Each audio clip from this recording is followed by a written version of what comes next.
Hey there everybody, Leah Grace here, and today we are going to make some candy corn soap. So I'm going to pour my lye water into the oils, which I have already melted. Now this time I'm actually going to soap with a water discount. It's my first time doing that, and all that means is I'm just using less than the recommended water usage. And this is supposed to help reduce glycerin rivers as well as make a smoother looking bar. Alright, so it looks like this batter has just come to light trace. I don't see anything sitting on top, any oil residue. I'm trying to be very precise with this. Don't want to blend it too far because that water discount can also make it thicken up and get hotter faster. Now I'm going to go ahead and divide this into our first color that we're going to use. Now the base of our candy corn is going to be yellow, so I'm just going to pour this oil dispersed yellow mica into our batter. I'm also using a new technique for this soap. I'm using some soap shreds that I've previously made in advance, and they're going to add some texture and some variety to the finished soap bar, as well as just a little bit of color difference. And we're fragrancing this soap with brambleberries, pumpkin, and brown sugar, which smells really good. It's super sweet, less savory of a pumpkin smell, and more candy-like. I just have a little bit of this left over that I wanted to put in the yellow batter. The rest is already scented in the shreds that I'll be adding. So here's some of those shreds I was talking about. I've already got the orange, the yellow, and then another tray of white that I'll be adding to the batter individually. So let's go ahead and add our yellow. So I'm just kind of experimenting with how much I want in the batter. Not exactly sure, but I'll mix in those 2 handfuls and see what we need. Okay, I think that's as much as I dare add. So for our mold today, I am using actually a shoebox that I have lined with some parchment paper. And we're going to go ahead and plop this yellow in there. It's the base of our candy corn.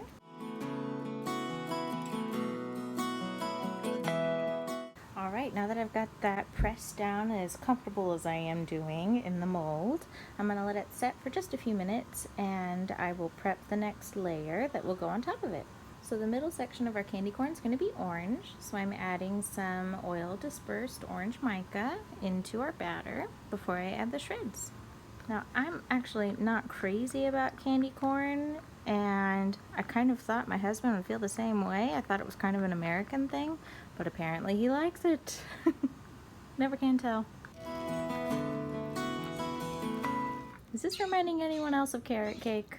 Now I'm hungry. And now I'm going to carefully plop this on top of our yellow mixture. Carefully, because this is still pretty liquidy, but because it's so textured, clumpy if you will, I think we're going to be just fine, as long as I spoon it delicately. Or maybe plop it delicately. This is going to be a pretty rustic looking soap, but I'm actually very okay with that. I like a good vintage vibe. And now to smooth it out a bit. And now to whip up our final layer, which is the white. I've already got my oil dispersed titanium dioxide here that I'm just adding in. And here are the white shreds we'll be adding to this layer.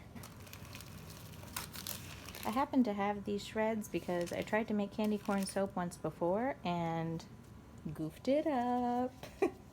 But I think it's going to turn out actually cuter than I thought it was going to be. So always a silver lining. And time to spoon this on top of our candy corn loaf.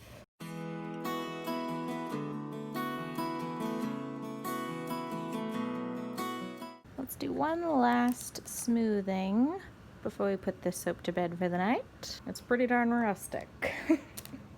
But soaping, as is life, full of surprises. Time to safely tuck away the soap for the night, if I can. And we shall see it in the morning. So in making that candy corn soap, I actually had some leftover batter, quite a bit of leftover batter, so I'm actually going to whip up a little bit of a coffee soap here. Maybe a pumpkin coffee, like a pumpkin latte soap. Yes, please. Okay, so I'm going to do a hanger swirl with a base brown, a little bit of an orangey brown, and a white for a cream. So let's divide this up. So I've mixed up my 3 shades of brown as well as a cream color, and I fragranced it with a little bit of pumpkin souffle, some Turkish mocha, and just a hint of vanilla select. We'll see what it turns out like. And I'm planning to put these 4 colors in my standard silicone mold and giving it a hanger swirl effect. So let's get right to it, shall we? So now to pour our main color into the mold. Nice and liquidy still. So here goes accent color number 1. This is a brown that I tinged with just a little bit of orange. I'll go ahead and scrape that little guy out. This smells delightful, just like fall. And now for our darker brown.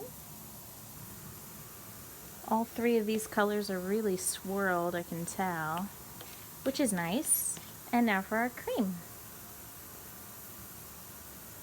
I'm keeping just a little bit of this. I want it to be on the top of the soap. And we'll head back to our main color. Always nice when you get to make a bonus soap. And now let's go back to our cream. And the higher up you pour from, the greater chance of it penetrating those layers. So now that I feel like it's equally represented throughout the bar, I'm actually just going to kind of delicately and closer to the surface add some white. That way it looks almost like foam on top of a latte. There will definitely still be some brown poking through, which is great. Alright, there's the cream. I'm going to see if I can scrape out a little bit more from my accent colors as well. Might not be much, but a little bit of variety is good. This is smelling delish. Definitely gonna have to make a coffee after this. I actually tried Dunkin' Donuts coffee for the first time today. Highly recommend. A dear friend of ours gave us a Dunkin' gift card. So we stopped by there, got some donuts, of course. And also I tried a coffee. And oh my goodness, it is so much cheaper than Starbucks. It's crazy. I got a giant, like a big gulp size. And it was like $3.99. Remember that. This is looking tasty. You could almost eat it, but I would not recommend it. So I knew I was going to be making a coffee-themed soap at some point, but I didn't know when. But I did go ahead and prep the embeds I want to use, so that's great. I made some little coffee beans. Are they cute?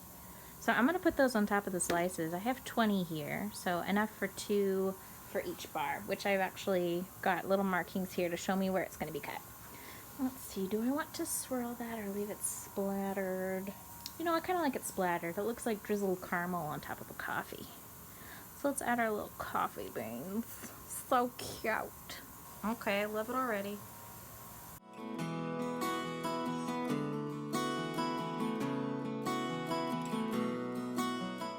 So I just realized I forgot to hanger swirl it, but it kind of turned into a drop swirl.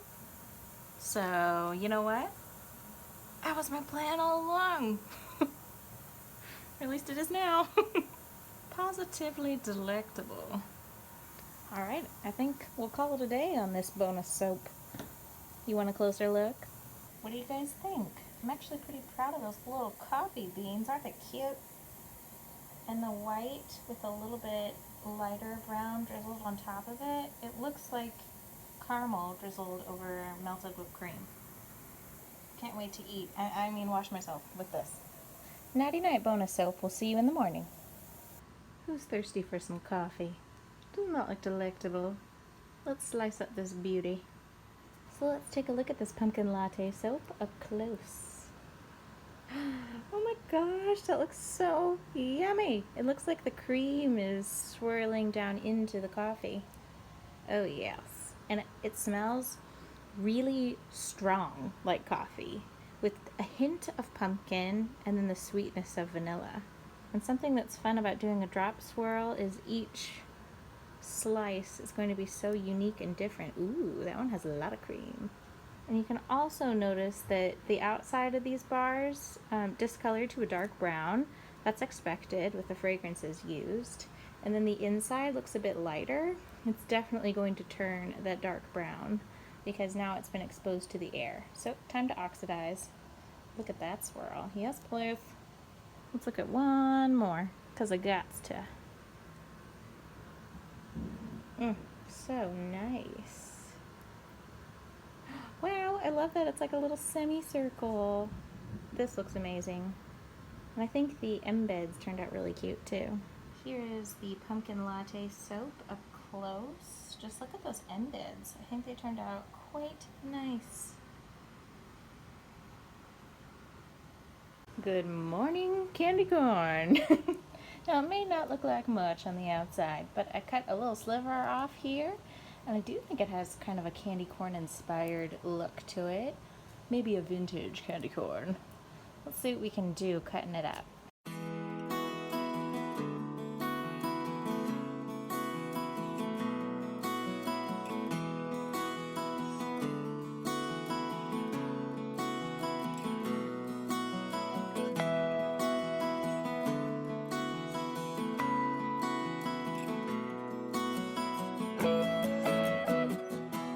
Well, this is a messy one to make and to cut, but I think it's worth it because they turned out cute. Look at our little candy corns. And I went through each piece and chopped off just enough of it to make it have that little candy corn shape. In a day or two, I'll probably bevel these edges just so that they're nice and soft. And I'm thinking these will probably be packaged 2 or 3 together. That way you get the same weight as a normal bar, but then you could use them as guest soaps or give them to your friends. Wouldn't that be cute? Oh, I'm loving these. I was super unsure the whole time making this particular soap, but I think it was successful. It kind of has a rustic charm to it. Yay, mission accomplished. Thanks for soaping with me today, and I'll catch you next time. Have a great day.